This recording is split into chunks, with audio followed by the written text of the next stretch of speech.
look it. Doesn't. You're just looking too gorgeous for I've got 20 pregnancy weeks. complex. I feel like I should be bigger. What's the magic? What, the magic of being pregnant? Yeah. It is such a magical At thing. your age? I think, I mean, I'm 31, I'll be Yes. 32 when the baby is born, and I just think times have changed. If I was in my 20s, if I think back to how I was in my 20s, I was just starting a career as a DJ. There was just no way I was going to be emotionally ready for it or financially ready for it. You know, I'm so fortunate now to have saving money. Before I wouldn't have a medical aid. When I was in my 20s, I didn't know what a medical aid was. Now I feel like I've got enough insurance, I've got enough cover, I've got enough savings, and my partner and I are ready for it emotionally, which is probably the most important thing. Absolutely. It's the emotional bit. It's a huge thing. It's really huge, but it's a magical thing. I But feel why fantastic. do women wait for so long? Do we really know that we're making more and more complications for ourselves? I think the older you get, the more you realize what having a child really involves. When you are in your teens, you just think, I always thought by the age of 25, I would be married, 2 children. That's what I always thought when I was in my teens. Yeah. Then you get to your 20s and you start to think, hold on a second, this isn't exactly how it goes. And the older you become, the more the reality sets in of what being a parent is all about. So I think that's to me the main thing. And we're also aware of the options like the doctor spoke about too. You know, I suppose that sort of eases your mind a bit. I mean, you're not going to wait too late, but there are options if there's complications. If you were to reverse back to 22, what would you do? And how I would would you do it? study. I would study and I would build a career before having a baby. And I think that's what the young girls are doing today, and that's why they're waiting. You know, they're a lot more sensible than I was back then. It was wonderful to have you all, and thank you so much. No, thank you very much. Thank you.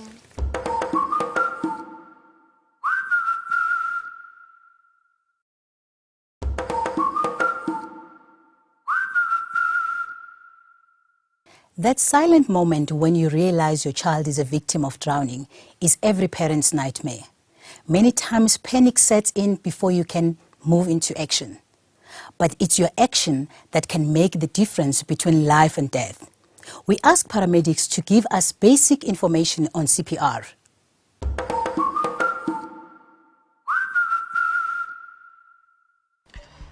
As a father myself, I understand what is the value and the meaning that our children provide to us. And this value and meaning can be removed in an instant.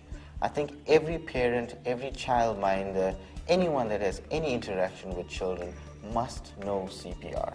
So I would suggest rather get the relevant training, do a first aid and CPR course as soon as possible to equip yourself for that inevitable event that should something happen, you will be able to assist your child and save his life.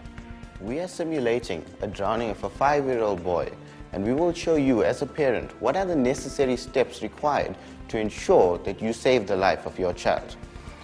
It is imperative that the parent removes the child from the pool safely. It's important to establish whether the child is awake or is unconscious. If the child is conscious, you want to try and get him to remain as calm as possible, and you want to remove him from the pool by positioning yourself behind him and ensuring that you maintain his airway. Once your child is out of the pool, you need to establish, is he conscious or not? To do this, you need to gently tap your son and evaluate, are you awake? Son, can you hear me? Son. If there is no response, you want to do a very simple maneuver to open your child's airway. By doing this, you want to place one hand on the forehead of your son and another finger below his chin. Gently pushing backwards, you open your child's airway. By doing this, you pull the tongue forward, ensuring that air is able to pass freely. Once you've opened the airway, you now need to establish, is the child breathing? You are able to accomplish this by looking, listening, and feeling. You look to see, is there adequate chest rise? You need to listen. Can you feel air against your cheek? And can you feel, is the air moving in and out of this child's lungs? If the child is not breathing or is breathing abnormally, you need to give this child 2 breaths. By doing this, by maintaining the airway, you need to pinch the nose shut and blow over 1 second. Once you see the chest rise, you need to stop. The reason behind giving 2 breaths is you are now providing oxygen into your child's lung. You are essentially breathing for him. If there are no signs of movement, you want to now start doing compressions for this child by drawing an imaginary line between the nipple line and using the heel of one hand to place that on the child's breastbone. You now want to push down at a rate of 30 compressions and 2 ventilations. The compressions need to be at a depth of approximately 1/3 the diameter of the child's chest. You need to do this almost 2 compressions per second to ensure your rate is about 100 per minute. The reasons behind doing the compressions is that you are now circulating this oxygenated blood to your child's brain. The importance of this is that if the brain does not receive oxygen within 6 minutes, permanent brain damage can occur. You need to continue with this ratio of 30 compressions to 2 ventilations until the paramedics arrive with definitive management or your child starts to show signs of improvement such as coughing, improved respirations and a return of pulse. If your child has now improved, you need to place him in the recovery position, and this is obtained by turning him onto his side and ensuring that his mouth is below the level of his arm. By doing this, you ensure that if there are any secretions from your child's abdomen, it does not flow into his lungs, but exits out of his mouth. The importance of this is that you prevent secondary pneumonias as well as airway obstruction in your child. Once the paramedics have arrived, you need to hand over to them and let these professionals take over. You've done a sterling job of buying your child those precious moments until definitive management has arrived. The paramedics are trained in cardiopulmonary resuscitation and they will take over from now.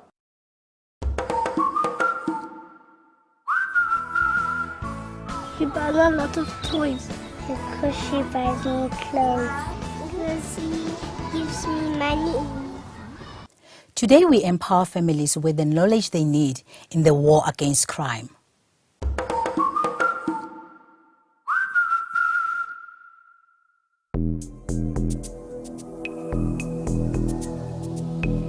In my opinion, there are 2 types of crime. There's the crime of opportunity, which is when you and I do something silly, talking on our cell phone, overdressing, wearing too much jewelry when we go to the supermarkets, or that kind of thing, gates are left open, etc. But 70% of crime is coming from inside information. The criminals today are information gatherers.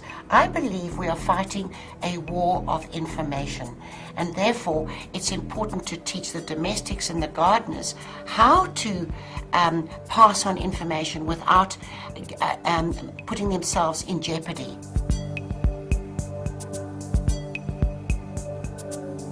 You must teach them the telephone numbers. You must teach them where they live. That is critical. You know that you cannot. I'm staggered by how many that you should have in their backpacks. They should have, if they're going to school or to a playgroup, they must have those kind of addresses in there. They must know what a telephone is all about.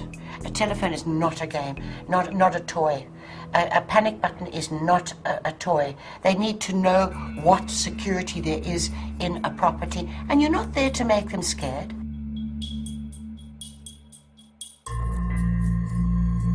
Guns are an enormous incentive for criminals. It's one of the things that they are targeting.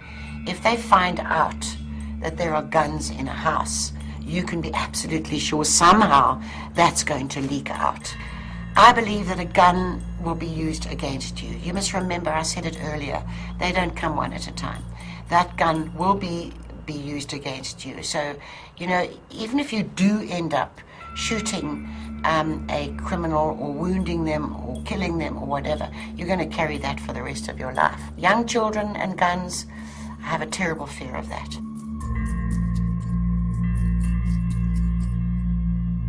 Know your neighbor. You don't have to like your neighbor, but you do need to know each other. When my best friend was attacked, Sandy, it was the neighbor who was peeping over the wall. It was the neighbor who was phoning the domestic and phoning the house. It was the neighbor who came to ring the bell because they could hear the little dog. Neighbors are terribly important. We need to look out for each other.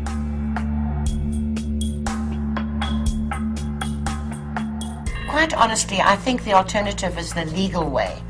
And there are only two things that you can use legally as an actual weapon. And the one is a pepper spray. I think everybody should have a pepper spray. But you have to keep them away from small children, of course. I believe in a whistle. I think a whistle is a very good thing. I have a whistle on my key ring. So that's calling for help. And then, of course, you know, there are different types of stun guns. This is my favorite toy. I like this particularly because it looks like a cell phone. It's got a little torch, and this has got 1,400 volts. You know, a normal plug has got 220 volts if you stick your finger in it. This thing is 1,400 volts, and it's this thing. I mean, I wouldn't advise doing it here. Eh? I think you could have a heart attack. I think lower down is probably a better answer. That was some really empowering and valuable information. Next week, we talk about discipline, the do's and the don'ts.